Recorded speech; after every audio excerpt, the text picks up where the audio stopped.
इस वक्त ढेर सारे कॉरपोरेट डेवलपमेंट्स के बीच एसएल ग्रुप है पूरी तरह से चर्चा में।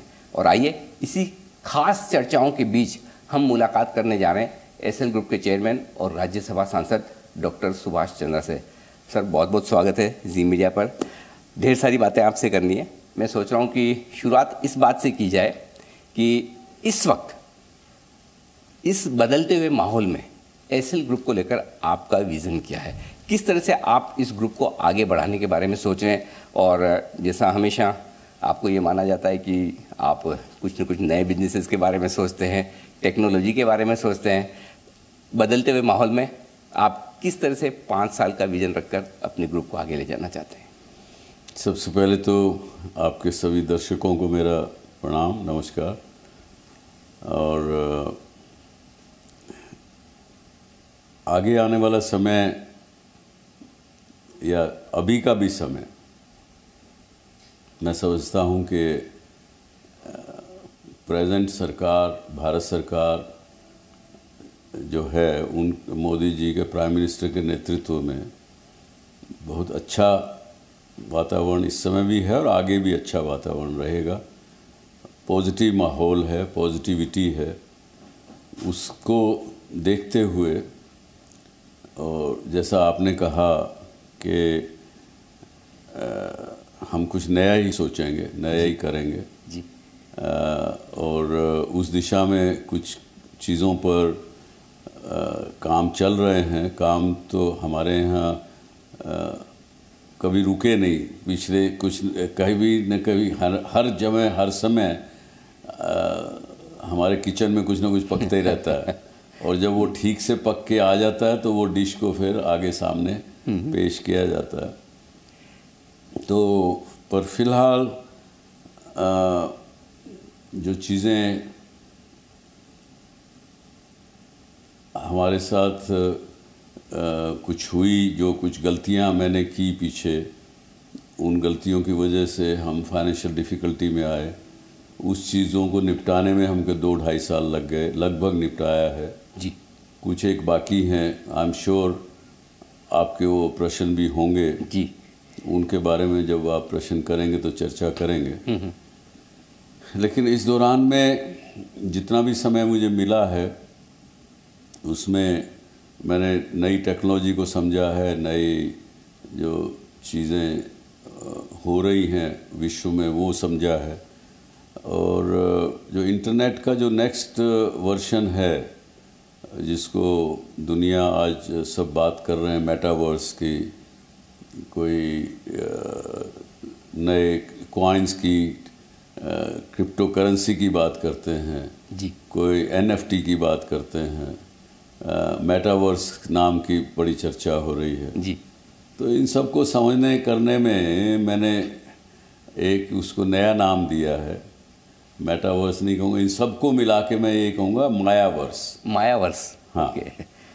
तो ये मायावर्स का समय है जहाँ पे आज भी हम देख रहे हैं कि इंटरनेट और डिजिटल टेक्नोलॉजी जो है उसमें कोई आवश्यकता नहीं कि कोई चीज़ प्रत्यक्ष और रूप से हो और आप किसी चीज़ को पकड़ के देख के जांच परख के लें, बेचें, कुछ करें जी। पैसे गिनती करके वो आदमी बेचने वाला ले और दे।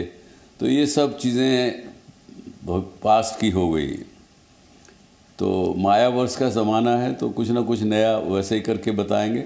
लेकिन उससे पहले अपने हाथ के जो, क्योंकि हमने ये सीखा है कि अपने गोद वाले के बच्चे को छोड़ के पेट वाले की आस नहीं करनी चाहिए। ठीक बात है। तो इसलिए जो जी मीडिया की जो डिजिटल पब्लिशिंग का एफर्ट है उसको हमने पिछले 1 साल में बहुत स्ट्रेंथन किया। साल भर पहले, 1.25 साल पहले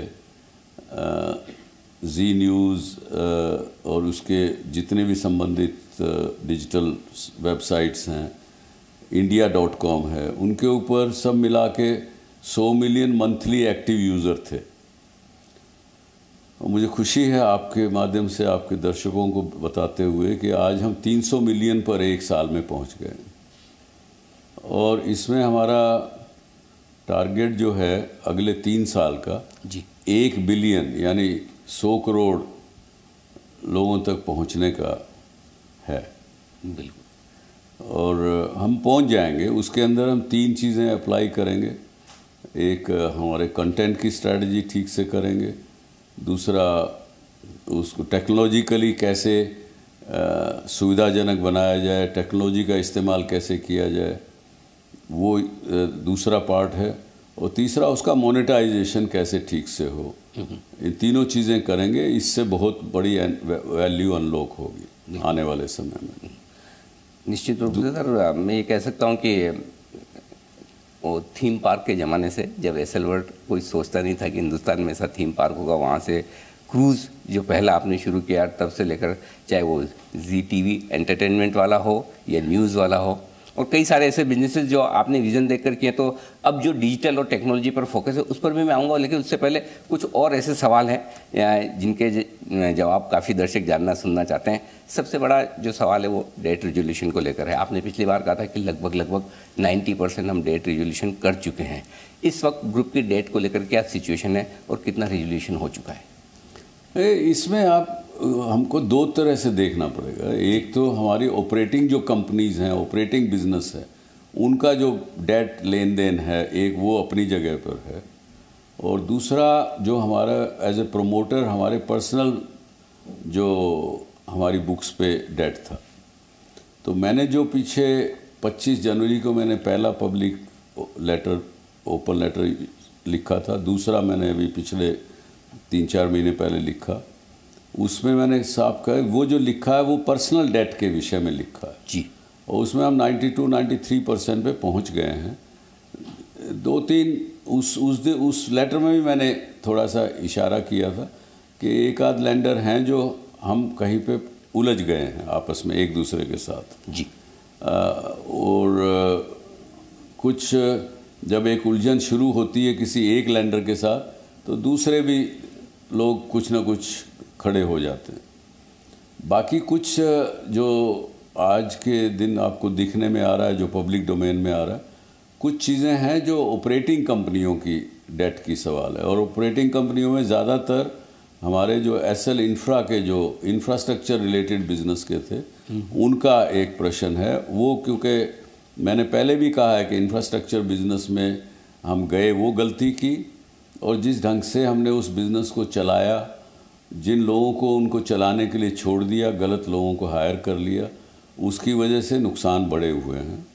और तीसरा, हमारी अपनी एक अच्छाई की वजह से कि हमको सबका डेट देना है, हमको कहीं डिफ़ॉल्ट नहीं करना, 50-52 साल में कभी डिफ़ॉल्ट नहीं किया, तो अब क्यों करेंगे जी। तो हम डेट लेते गए और पिछला किसी न किसी का लैंडर का चुकाते गए जी। उसकी वजह से वो डेट बढ़ता चला गया। तो पर फिर भी हमने सबका चुकाया। लेकिन ऑपरेटिंग एंटिटीज़ के जो प्रॉब्लम्स हैं, डिस्प्यूट्स हैं, वो तो उन कंपनीज़ को ही निपटाने पड़ेंगे। जहाँ तक हमारा पर्सनल का है, तो 1-2 ये जो लैंडर्स के साथ उलझन हो गई है, उनको छोड़ के हम लगभग सबका 1-2 महीने में सब निपटा देंगे। ओके, तो लगभग रेजोल्यूशन के पास है। हाँ। एक और जो मुद्दा है वो डिश टीवी को लेकर है। डिश टीवी और यस बैंक के बीच में जो विवाद चल रहा है कंट्रोल को लेकर, शेयरों को बेचने को लेकर, क्या कहेंगे आप? इसका किस तरह से सॉल्यूशन हो सकता है या होना चाहिए? ये आज के दिन मैटर बहुत कई कोर्ट्स के मैटर्स में उलझा हुआ है जी। कई केसेस इस विषय को लेकर के। कई पार्टी शेयर होल्डर्स एक अपनी जगह पर हैं, कंपनी एक अलग अपनी जगह पर है, मीडिया में लोग अपनी जगह पर हैं। वो इसको पहली बात तो जल्दी से समझ नहीं पा रहे हैं। एक किसी मीडिया ने तो यहाँ तक लिख दिया कि एज इफ डिश टीवी ने बहुत बड़ा गलत कर दिया, और उसमें उन्होंने रेगुलेटर को चैलेंज किया कि आप इस पर एक्शन क्यों नहीं ले रहे हैं। जबकि सच्चाई ये है कि डिश टीवी कहीं पे डिफ़ॉल्टर नहीं है, कहीं उसका कोई किसी से के साथ डिस्प्यूट नहीं। पहली बात जी। ये रिकॉर्ड सबको आपके माध्यम से आई होप सब ठीक करें। जी। दूसरा है डिश टीवी के share holders. Promoter share holders अलग, नॉर्मल शेयर होल्डर्स अलग। प्रमोटर शेयर होल्डर्स के शेयर्स मैंने as a separate person, because I am not a promoter of Dish TV जी, because when we brothers separated, it's Jawahar Goyal, my younger brother's company. जी, Jawahar Goyal wanted to help me to tide over my financial difficulties, तो उनके share लेके मैंने कुछ pledge किए। वो भी एक अलग से अपनी जगह विषय है। अब आपने डिश और यस बैंक की बात की, तो उस पे आता हूँ। यस बैंक ने पैसा दिया 4,210 करोड़ रुपए। जी, वो दिया वीडियोकॉन के D2H बिजनेस को डिश टीवी में मर्ज करने के लिए, जिसमें कि मैं समझता हूं कि हमारे साथ वो एक फ्रॉडुलेंट एक्ट किया गया उस समय के यस बैंक के मैनेजमेंट के द्वारा, जिसकी वजह से मैंने उनके खिलाफ एक FIR से 2.5 साल पहले जी, जब दाखिल करा दी थी। डिश का हेडक्वार्टर नोएडा में है, इसलिए वहाँ पे दाखिल कराई। वो एक अपनी जगह पर है। वो जब इंक्वायरी पूरी होगी तब पता लगेगा कि वेदर फ्रॉड हमारे साथ हुआ या हमने कोई गलत किया या किसने किसके साथ गलत किया, वो उस विषय तब तय होगा। तो वो भी एक अलग विषय है। पर उसको, और जो लोग आज मीडिया में चला रहे हैं, लिख रहे हैं, वो इन सब चीज़ों को मिक्स कर दिए हैं। उनको समझ ही नहीं आ रहा कि है क्या ये विषय। और बहुत सारे लोग ये कह रहे हैं कि डिश टीवी के प्रमोटर्स डिश टीवी बेचना चाहते हैं, कई सारे लोगों से बातचीत चल रही है, या फिर यस बैंक बात कर रहा है कि हम किसी को बेचना चाहते हैं। इसके बारे में क्या कहना है? हाँ, तो मैं यही कह रहा हूँ, बहुत सी चीज़ें मिक्स कर गए हैं लोग, और लोग पूरी तरह समझ नहीं पा रहे हैं। जी, मुझे भी आज ज़्यादा इसलिए मैं नहीं कह पाऊंगा, मैंने इतने कह रहा हूं कि ये अलग अलग विषय हैं। जी, जी, एक विषय जहां पे आके मुद्दा हमारा डिसएग्रीमेंट है यस बैंक के साथ, डिश टीवी के promoter share holders Bombay high court में हैं, बॉम्बे हाई कोर्ट के सामने हैं। वो कोर्ट मैटर अभी सुनवाई चालू है उसकी। उसमें उन्होंने, हम शेयर होल्डर्स ने ये कहा है कि मैंने, ठीक है साहब, शेयर प्लेज किए, लेकिन शेयर प्लेज करके पैसा लेने में जो लेंडर है उसके अधिकार क्या हैं? Can he claim as a share holder कि मैं शेयर होल्डर हूं? उस शेयर्स को इन्वोक करने के बाद can he become shareholder, और he can invoke the shares for recovery of its debt. जी, तो इसलिए वो विषय कोर्ट ने अभी तक कोई निर्णय दिया नहीं है, लेकिन वो विषय कोर्ट के सामने है कि एक तो लेंडर के अधिकार क्या हैं शेयर प्लेज करने पर, प्लेज लेने पर, और प्लेज इन्वोक करने पर वो क्या कर सकता है और क्या नहीं कर सकता। ठीक बात है। हमने भी यही कहा है यस बैंक को कि आप बताइए, पहले तो आप लेंडर हैं मेरे, मुझे आपने पैसा लेंड किया है, लेंडर हैं आप, तो वो फिर उस ढंग से हम बैठ के बात करते हैं। जी, आप अगर अपने आप को शेयर होल्डर कह रहे हैं डिश टीवी का, तो हम आपसे उस तरह से बात कर रहे हैं एज ए शेयर होल्डर। अगर आप शेयर होल्डर बन गए, जितने शेयर आपके पास प्लेज थे, आप शेयर होल्डर बन गए, तो फिर आपका डेट कहाँ रहा? ठीक बात। फिर तो आपने इन्वोक कर लिया, क्योंकि आपने शेयर ले लिए, इन्वोक कर लिए, लेकिन आपने अभी तक क्रेडिट नहीं दिया उसका। जो लेंडर, जो बोरोवर था, उसके खाते में आपने कोई पैसा जमा नहीं किया कि भाई मैंने इन्वोक कर लिए। आज 2 साल से शेयर इन्वोक करके बैठे हैं। मतलब आपने शेयर अपने नाम में भी कर लिया और उसकी क्रेडिट भी नहीं दे रहे, कीमत भी नहीं दे रहे, आप बता भी नहीं रहे, डेट भी कम नहीं कर रहे। हाँ, डेट तो कम करोगे कि नहीं करोगे? तो वो भी नहीं कर रहे हैं। तो आप शेयर होल्डर हैं। आपने रिजर्व बैंक को खुद लिखा है कि जी मैं इस कंपनी के शेयर 26% के लगभग है वो ले रहा हूँ, जो कि RBI की गाइडलाइन के विरोध में है। मैं फिर भी ले रहा हूँ क्योंकि मुझे मेरा डेट रिकवर करना है। मैं इन शेयर को अगले 6-8 महीने में बेच दूंगा। ये राइटिंग में आप रिजर्व बैंक को दे रहे हैं, लेकिन ना तो आप बेच रहे हैं, ना आप क्रेडिट दे रहे हैं, ना कुछ कर रहे हैं। प्रमोटर, एज ए प्रमोटर हम लोग उनसे मिले, हमने कहा आप कंपनी लेना चाहते हैं, तो उनके मेजर शेयर होल्डर हैं state bank of India. State bank of India chairman ने कहा, अरे भाई अपना बैंक ठीक से चला लें तो बहुत हैं, सुभाष जी आपकी कंपनी लेके क्या करेंगे, ये कंपनी थोड़ा ही चला सकेंगे। ठीक बात। मैंने कहा जी अगर लेना चाहते हो तो मैं जवाहर जी से बात करता हूँ, ले लें कंपनी। जवाहर जी ने भी जाके उनको कह दिया आप लेना चाहते हो ले लीजिए। उन्होंने नोटिस जरूर भेज दिया कि आप शेयर डायरेक्टर्स बदलो, उनको कहते हैं आके कंपनी टेक ओवर कर लीजिए, तो आ नहीं रहे हैं। तो ये कन्फ्यूजन है। और वे बाद में फिर वो उकसा रहे हैं कंपनी लॉ बोर्ड को, उनको चिट्ठियां लिख रहे हैं, कभी सेबी को चिट्ठी लिख रहे हैं। तो भाई वो लोग जानते हैं कि कौन क्या है। मिनिस्ट्री ऑफ कॉरपोरेट अफेयर ने पूरा इस बात की तहकीकात कर ली है। आपस हम कंपनी से पूछा गया है, कंपनी को बुलाया गया है, सारी डिटेल ली गई है। तीसरी तरफ आप क्या करते हैं, एज ए बैंकर आप सबको फ़ोन करते हैं शेयर होल्डर्स की जब मीटिंग होती है कि आप सब इनके विरोध में मत दीजिए, रेजोल्यूशन पास मत होने दीजिए, अकाउंट पास मत होने दीजिए। जब एक स्टेट बैंक ऑफ इंडिया का चेयरमैन फ़ोन करेगा इंस्टीट्यूशनल शेयर होल्डर्स को, 60% शेयर होल्डर्स को, तो वो क्या करेंगे? वो क्या स्टेट बैंक ऑफ इंडिया के विरोध में जाएंगे क्या? उन्होंने नेचुरली उन्होंने कहा कि जवाहर जी, सुभाष जी, हम स्टेट बैंक के विरोध में नहीं जा सकते, हमको आपके विरोध में ये रेजोल्यूशन है उनके विरोध में मत देना पड़ेगा।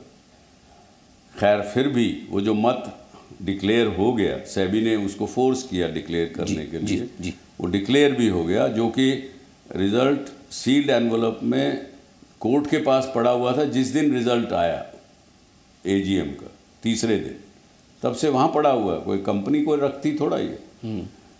अब उसको देखते हैं क्या होता है, लेकिन समझना पड़ेगा ये विषय क्या है। जी, एक और बात है, चूँकि आप जी एंटरटेनमेंट के पहले चेयरमैन भी रह चुके हैं, एक मास्टर स्ट्रोक जो सोनी के साथ मर्जर का अनाउंस हुआ, कहाँ तक बात पहुँची है, अब किस लेवल तक मर्जर है और कब तक पूरा ऑपरेशनल और पूरा इंटीग्रेशन कब तक हो जाएगा? नहीं, इस विषय में मुझे ज़्यादा जानकारी नहीं है, क्योंकि वो विषय पुनीत और अमित देख रहे हैं, वो ही कर रहे हैं। मुझे यही बताया गया कि वो ठीक चल रहा है, अपने प्रोसेस से चल रहा है, रेगुलेटरी अप्रूवल होंगी उसके हिसाब से होगा।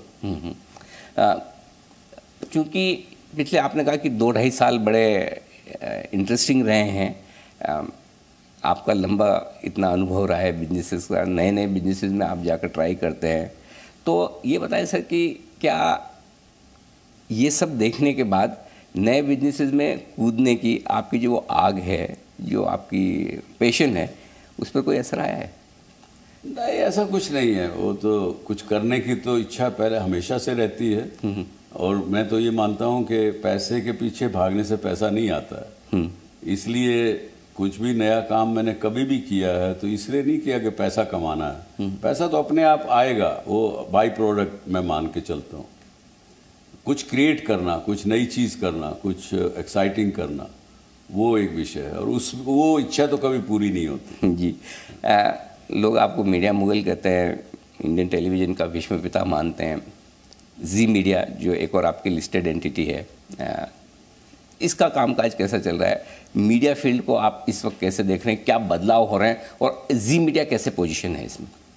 जैसे मैंने बताया, जी मीडिया का 300 मिलियन अभी हमारे मंथली एक्टिव यूज़र डिजिटल पे हो गए हैं। वीऑन जो एक इंग्लिश का न्यूज़ नेटवर्क है, first global network from Asia for the whole globe, मुझे खुशी है ये बताते हुए कि वो उसकी एक्सेप्टेंस जो है वो काफ़ी बढ़ गई है। देश में भी नंबर 1 मुझे बताया गया कि हो गया है वो, और विदेशों में भी 58% उसकी व्यूअरशिप बाहर से है।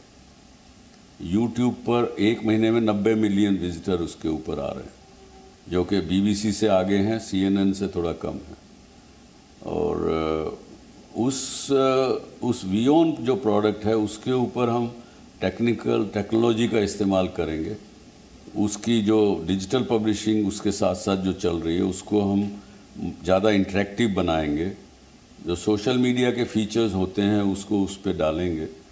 उसको भी हमारा एक प्लान है कि अगले 5 साल में वो 500 मिलियन के करीब उसके कस्टमर उससे जुड़े। बहुत बड़ा टारगेट है, लेकिन अचीव टीम करेगी जरूर। बिल्कुल, मैं उम्मीद करता हूँ कि वो बहुत जल्दी अचीव होंगे। एक आखिरी सवाल आपसे ये कि इस वक्त इन सब बातों के बीच में आपके जो भी क्रेडिटर्स या लेंडर्स हैं और दूसरे आपके जो शेयर होल्डर्स हैं, इन्वेस्टर्स हैं, जिन्होंने आपके अलग अलग कंपनियों में पैसा लगाया, उन्हें आप क्या मैसेज देंगे?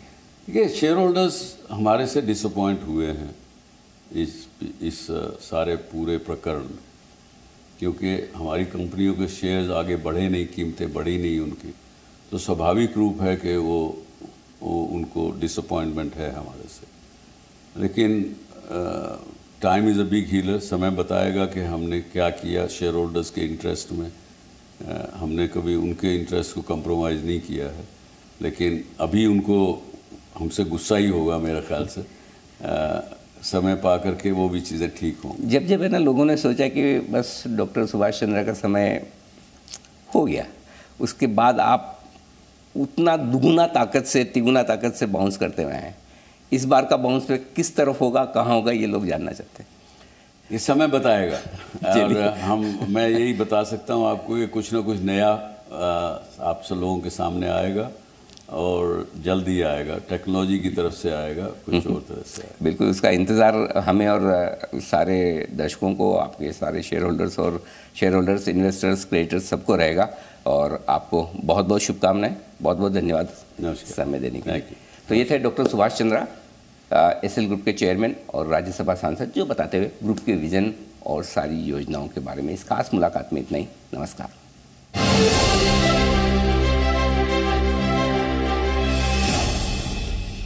Presenting B News app, available on Google Play and App Store. Download it now.